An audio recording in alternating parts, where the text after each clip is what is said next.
दोस्तों 15 अगस्त 1947 को हमारे देश को आज़ादी मिली और अब हम 77वां स्वतंत्रता दिवस मनाने वाले हैं। और इसके साथ ही 76 ईयर्स हो जाएंगे हमारे आज़ाद होकर। मैं तो आज़ाद भारत में पैदा हुआ, लेकिन मेरे माँ बाप और दादा दादी इन्होंने आज़ादी के पहले का इंडिया देखा हुआ है। और हम तो अब खुशकिस्मत है इस बात से कि हमारे पास सब आज़ादियाँ हैं।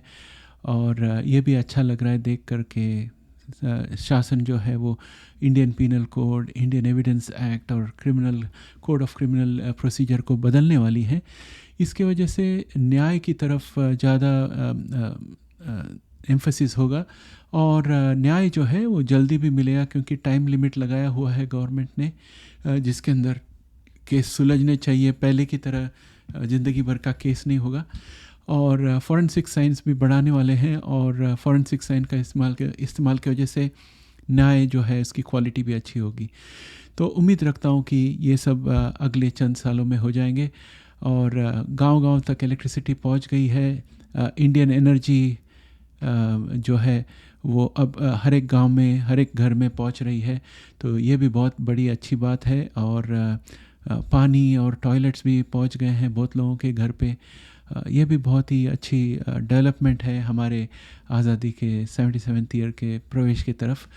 और ये जो हमारे हमारे देश में इंफ्रास्ट्रक्चर बन रही है, जो एयरपोर्ट्स बन रही है, हाईवेज़ बन रही है, रेलवेज़ बन रही है, वंदे भारत एक्सप्रेस वगैरह, ये सब भी बहुत ही अच्छी तरक्की है।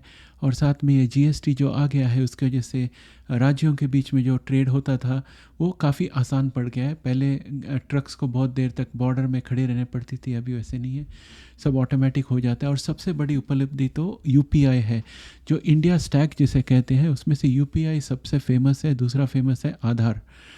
और यूपीआई जो है बहुत ही बढ़िया एग्जाम्पल है, जो गवर्नमेंट ने टेक्नोलॉजी का इस्तेमाल किया आम आदमी के लिए जीवन में सुविधा प्रदान करने के लिए। और दूसरी बहुत ही महत्वपूर्ण डेवलपमेंट ये है कि सोशल सिक्योरिटी जो है, सहायता जो गरीबों को पहुंचानी है, डायरेक्ट उनके बैंक में पहुंच जाता है। ये बहुत ही बड़ी बात है।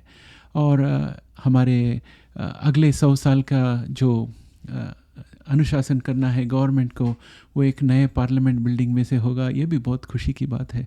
तो दोस्तों, मेरे मन में जो था वो हिंदी में अच्छी तरह से बताने की कोशिश की है। उम्मीद है कि आप समझ गए होंगे।